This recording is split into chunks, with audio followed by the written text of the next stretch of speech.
lihat Alhamdulillah tadi sudah olahraga, iya muter-muter ke lingkungan sekolah. iya Untuk melihat kegiatan pembelajaran Bapak Ibu juga teman-teman di petugas-petugas yang lain. Oke, terima kasih Pak Putih. Baik Pak Putih, hari ini mohon izin Ya, mohon waktu panjenengan sebentar Ya. berkaitan dengan ada tugas dari guru penggerak Pak, yakni tentang wawancara berkaitan dengan apa itu Pak, pengambilan keputusan berdasarkan nilai-nilai kebajikan sebagai seorang pemimpin Pak. itu yang memang yang paling berat. Iya. Kepala sekolah. Iya. Kalau apa namanya pengaturan pembelajaran saya pikir tidak Iya. terlalu rumit. Tapi kalau pengambilan keputusan ini memang yang Iya. selalu cukup menyulitkan. Iya. Baik Pak, sebelum mengawali wawancara, mohon berkenan Bapak memperkenalkan diri terlebih dahulu Pak.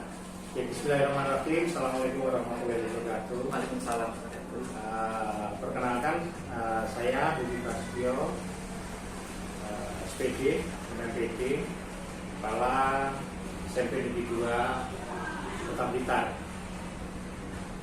Saya menjabat sebagai kepala sekolah itu baru beberapa bulan, jadi belum benar 1 tahun. Jadi per 1 Maret itu kami melanjutkan tugas kepala sekolah yang sebelumnya, yaitu Pak Asyari, yang per 1 Maret itu mutasi atau tugas ke SMP Negeri 3 Blitar. Dan alhamdulillah dalam perjalanan selama beberapa bulan ini semuanya berjalan dengan baik, lancar, dan memberikan bermanfaatan yang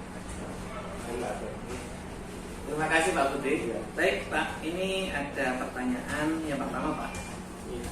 Selama ini bagaimana Bapak mengidentifikasi kasus-kasus yang merupakan dilema etika atau rujukan moral Pak? Iya. Jadi yang sulitnya kepala sekolah di sini. Dilema etika dan atau rujukan moral. jadi dalam persoalan ini ya, selaku pemimpin pembelajaran itu kepala sekolah memang harus memahami betul apa itu kasus dilema etika dan persoalan apa namanya satunya Rujukan moral. rujukan moral. Jadi kalau dilema etika saya pikir ini yang paling sulit. Iya. Karena ada 2 persoalan yang Benar Pak. sama-sama benar. Iya. Ini yang sulit gitu. Dan kalau apa namanya rujukan moral itu mungkin agak mudah. Jangan lawan salah Pak ya. Iya betul. Contohnya seperti kemarin sukses menggelar kegiatan hari ulang tahun sekolah. Iya. Kemudian ada yang mengajak makan-makan. Iya. Sedangkan pembiayaan untuk itu sudah habis.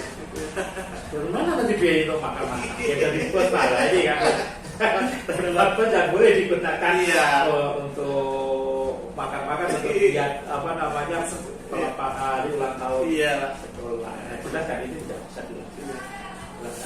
Jadi kan kalau rujukan moral mungkin tidak terlalu rumit. Kan? Iya.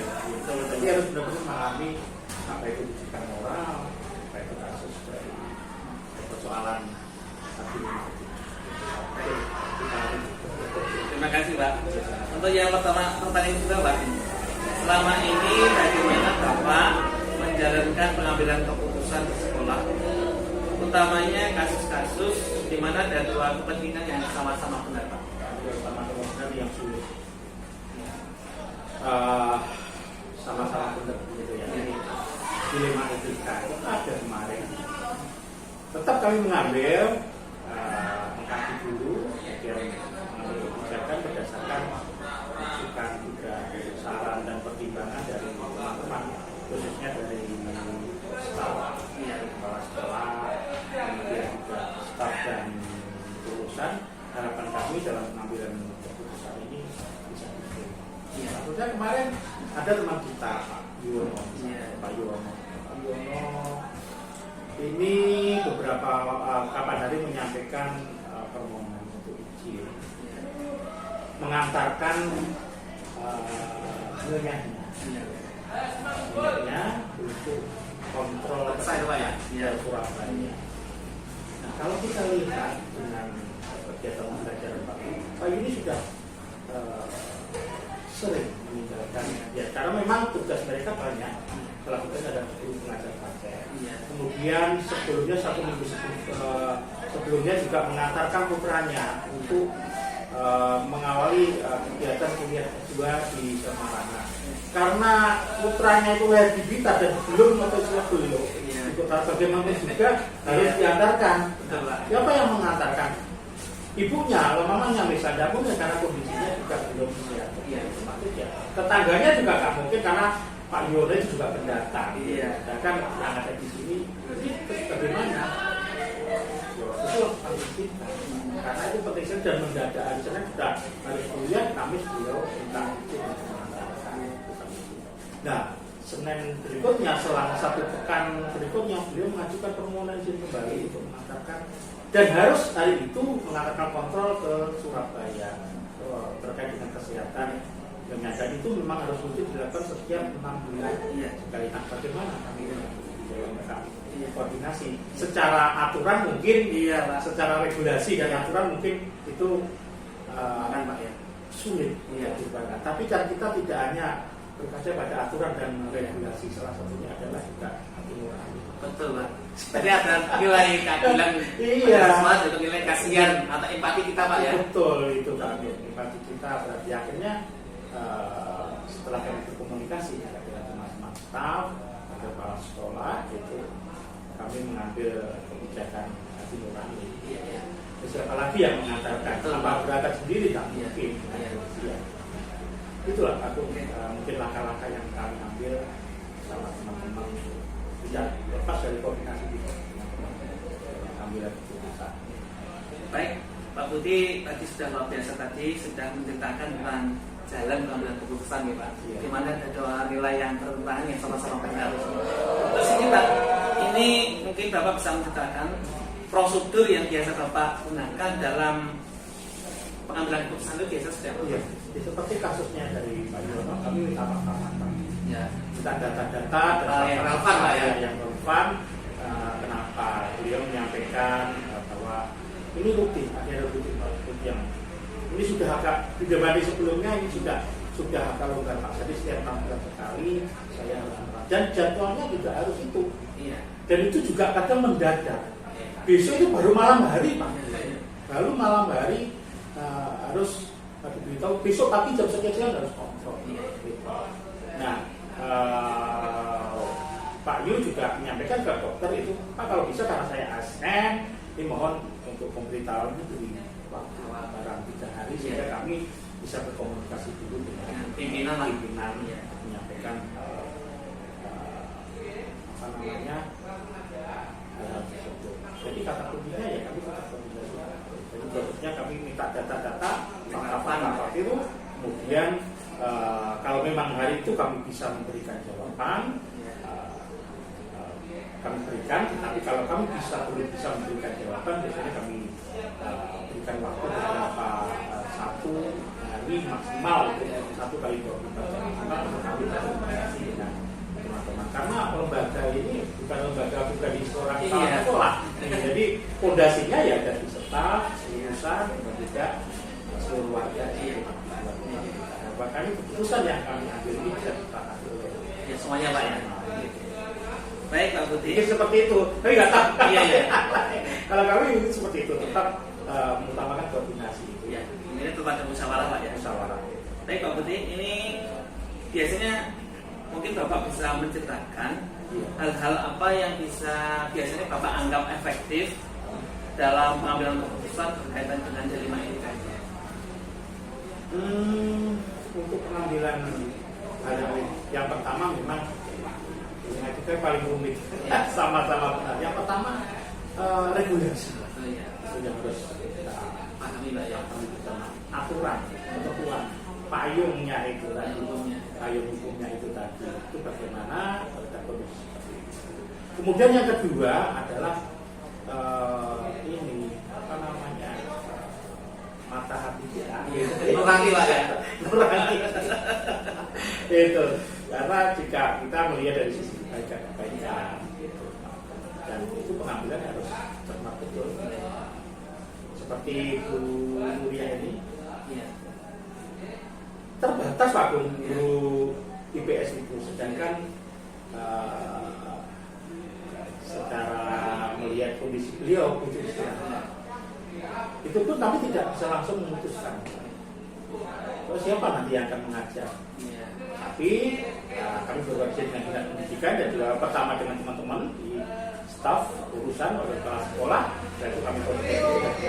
Dan ada satu regulasi atau peraturan yang memang harus disiplinnya harus istirahat dulu, istirahat dulu untuk memulihkan kembali fisiknya atau psikisnya, sehingga setelah harapannya setelah istirahat dan cuti itu lebih fresh lagi, fresh kembali, siap untuk memberikan.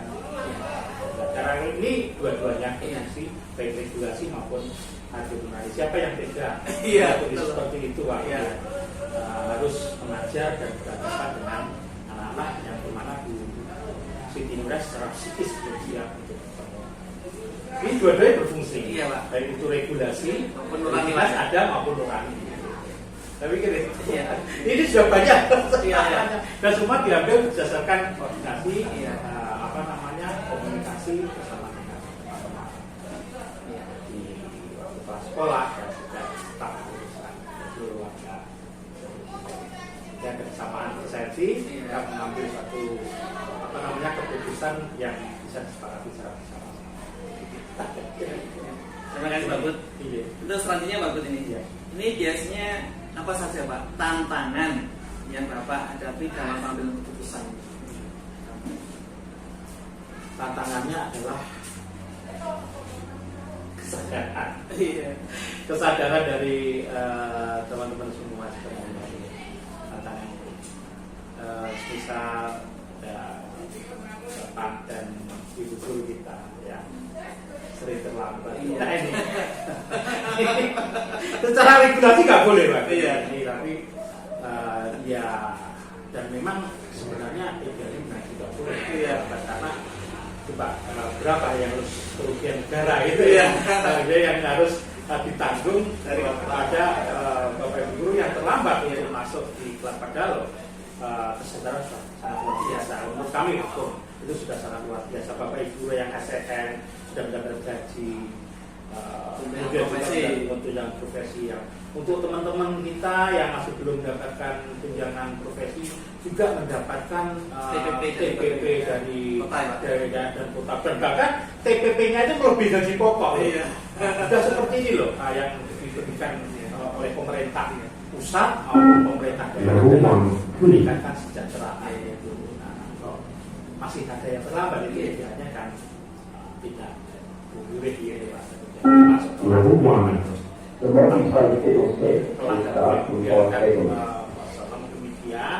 Tantangan kami ya bagaimanapun juga kadang harus berbicara dari hati-hati. Misalnya masih sering terlambat ya mungkin kami bicara dulu dari hati-hati dengan bapak atau ibu. Ini berikan pengertian. Nah kalau masih tetap ya mungkin ada semacam SP1 nah sudah diberikan pemahaman pengertian yang seperti ini, ternyata masih ada yang SP1. Tapi ya betul loh, tidak tega kalau diberikan SP1. Tapi di sini bisa ada. Tapi kalau memang tantangan ya seperti itu ya. Kalau memang SP1 masih ada yang masih sudah diberikan SP1 misalnya itu masih masih terlambat ya mungkin mereka. Tapi alhamdulillah sebagai SMP kita tidak kalah itu tantangan kita hadapi. Baik Pak, ini untuk pertanyaan selanjutnya. Mungkin apakah Bapak punya jadwal pembinaan khusus bagi dalam penyelesaian masalah ketika dihadapkan pada kasus dilema etika, ataupun mungkin Bapak terbiasa langsung menyelesaikan kasus itu, misalnya hari itu terjadi kasus langsung hari itu juga, atau ada jadwal khusus Pak? Iya, tergantung pada tingkat kesulitan. Dan memang persoalan seperti memimpin penyelesaian itu tidak ada yang mudah. Semua persoalan mesti ada dan sulit.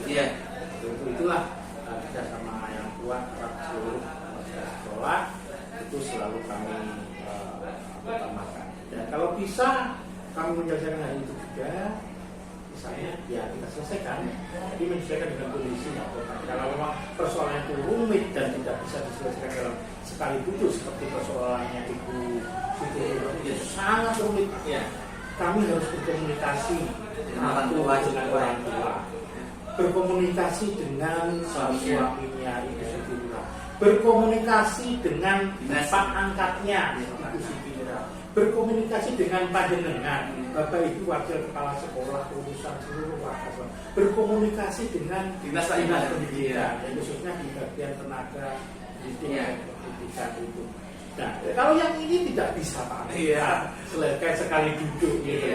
Butuh waktu beberapa hari sebelum mengambil keputusan. Nah, dari data-data dan fakta-fakta itulah kami bersama seluruh warga kita sama-sama untuk mengambil keputusan yang terbaik seperti yang kita berikan saat ini. Kita berikan masa cuti yang cukup panjang, yaitu sekitar 14 hari untuk memulihkan fisik dan psikisnya sehingga siap untuk nanti kita berhadapan dengan anak.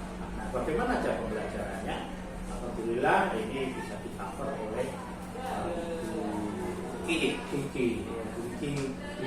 ya, PKS itu yang mengisi jam sementara. Dalam bulan nanti hari Senin dia sudah bisa masuk. Ibu Dina selaku wakil kepala sudah komunikasi terkait dengan fungsinya, kami juga komunikasi sudah lebih sehingga itu keputusan yang sangat spesial dari seluruh warga SMP Negeri 2. Bukan hanya kepala sekolah saja, karena kita berdiri fondasinya jelas. Baik Pak Budi, berarti intinya tergantung situasinya Pak ya. Kalau situasinya rumit ya mungkin ada beberapa jadwal. Kalau misalnya situasinya jangka mudah, bisa hari ini juga selesai. Baik Pak, ini yang selanjutnya Pak, faktor-faktor apa Pak ini yang kiranya biasanya membantu Bapak atau mempermudah Bapak dalam penyelesaian atau panggilan sebuah keputusan? Itu kata kuncinya. Semua warga sekolah. Ini ada dukungan dari semua warga sekolah, sekolah, dari wakil kepala sekolah, dari staf urusan, dari semuanya, bapak dan ibu guru dan staf administrasi sekolah sangat membantu kami dalam mengambil suatu keputusan. Jadi di sini kami ya tetap menggali fakta-fakta yang ada, kemudian kami juga berpikir ini dilematika apakah suatu persoalan yang tidak terlalu rumit. Ini kami selalu berkomunikasi dengan seluruh warga sekolah. Itu semuanya juga demi sekolah, karena sekolah bukan milik kita. Yang mendukung itu adalah seluruh elemen. Baik Pak, ini pertanyaan terakhir Pak.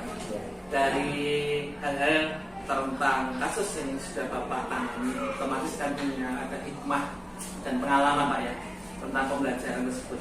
Kira-kira pengalaman yang bisa Bapak petik dari beberapa kasus yang Bapak tangani itu apa Pak? Mungkin ini Pak, kekayaan batin. Kekayaan batin kami semakin bertambah, semakin berkembang, dan itu juga berkat dari dukungan juga dari semuanya. Kita semakin cerdas, kritis dan tampil dalam mengambil keputusan yang rumit, keputusan yang tidak rumit, sehingga perkembangan dari satuan pendidikan itu terus jalan dengan baik. Tidak hanya staf, urusan, tapi seluruh elemen yang ada di sini dapat berkembang baik, dan seperti itu kita itu terus maju ke depan sebagai sekolah unggulan, sekolah yang menjadi perhatian dan rujukan bagi warga masyarakat di kota itu. Saya pikir itu Pak Atung ya, mungkin apa yang dapat saya katakan penting dari pengalaman Pembilan segala bentuk persoalan itu dapat diselesaikan dengan baik. Itulah yang kurang lebihnya yang bisa, karena ini saya dulu belum pernah mendapatkan pembelajaran dilematika, tapi dalam perkembangannya juga muncul yaitu dilematika.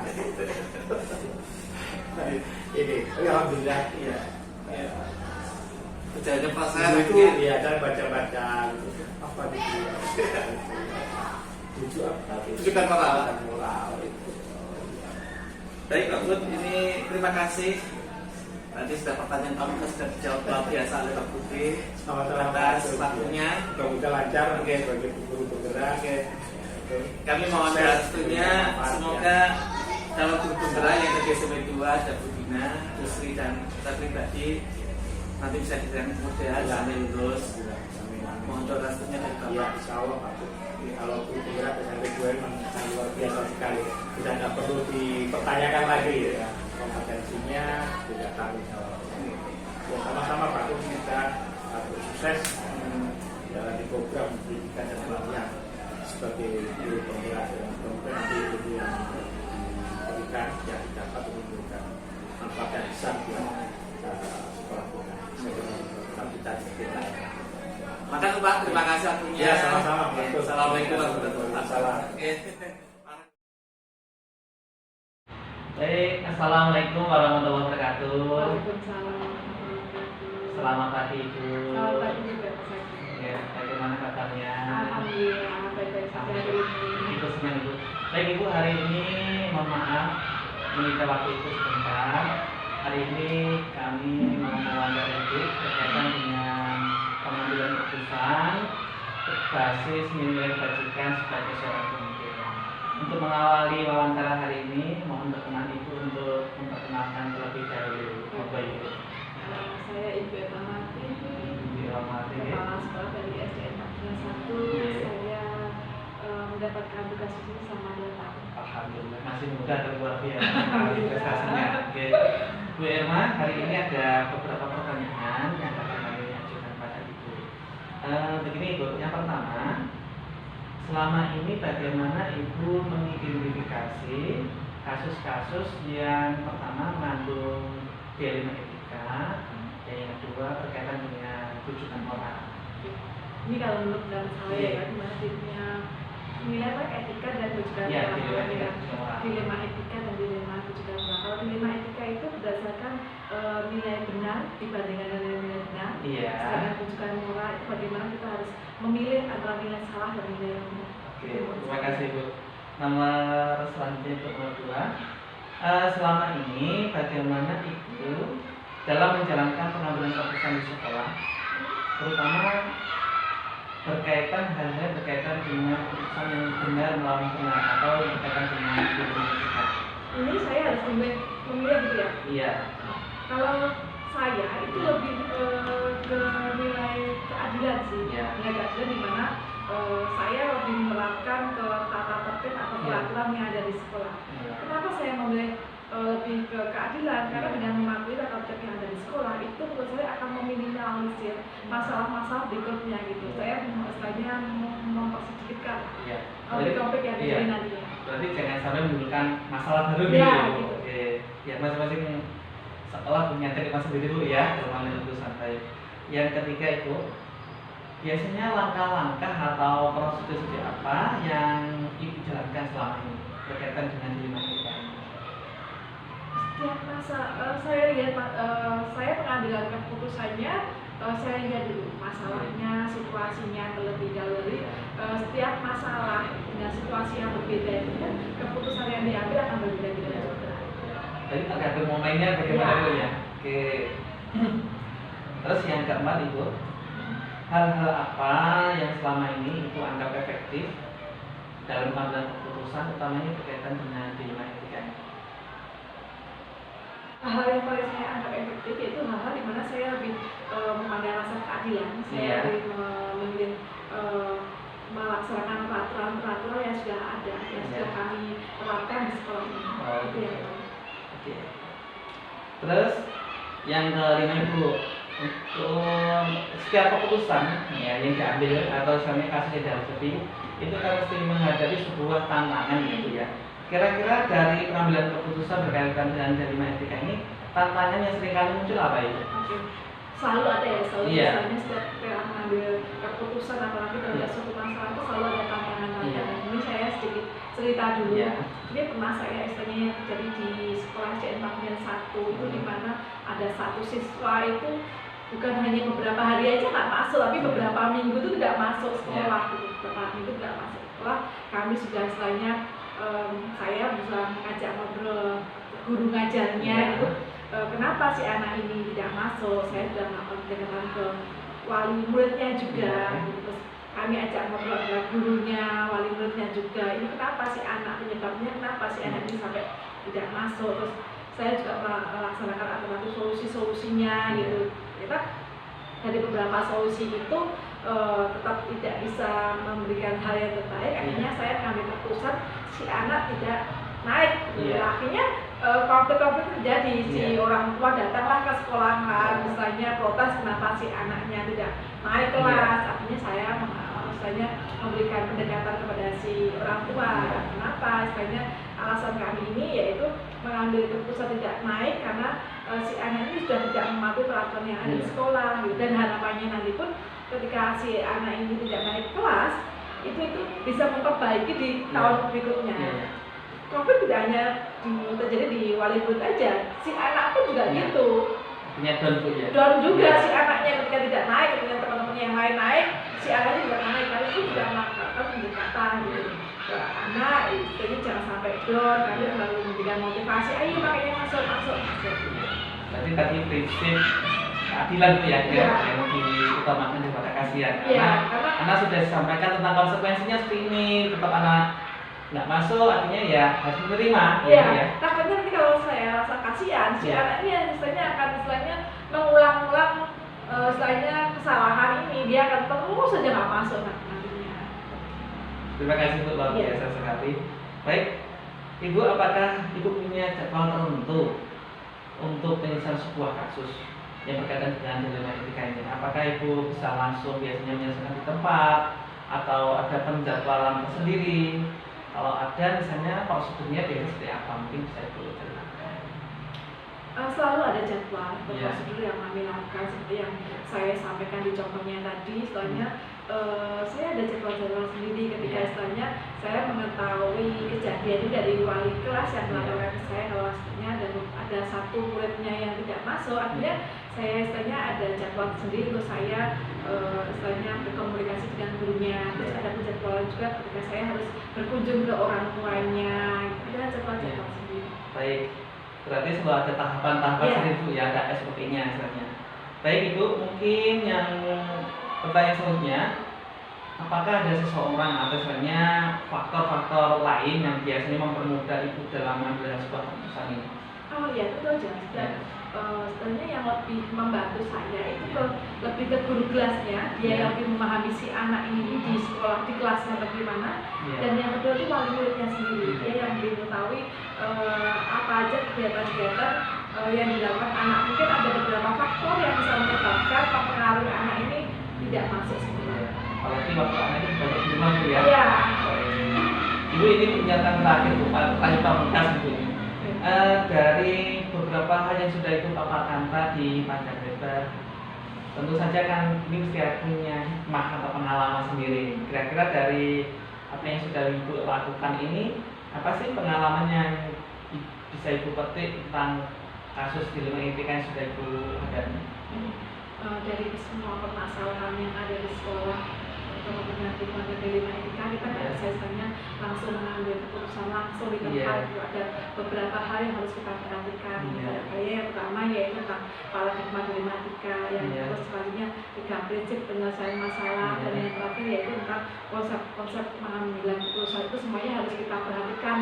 Pengambilan keputusan yang harus mana aja yang harus kita perhatikan. Dan utamanya biasanya harus sudah bertanggung jawab ya, ada nilai kebijakan universal dan bekerja pada siswa. Baik Bu Irma, kami kira cukup. Terima kasih atas waktunya. Senang sekali bisa bertemu dengan Pak Sokal yang masih muda, energi, prestasi dan luar biasa. Semangat juga untuk panjenengan, CDP-nya luar biasa. Doakan kami terus melalui dengan sampai akhir dan lulus semuanya. Amin. Semoga sukses, ilmunya bermanfaat. Kalau begitu kami berdiri Bu. Terima kasih waktunya. Assalamualaikum.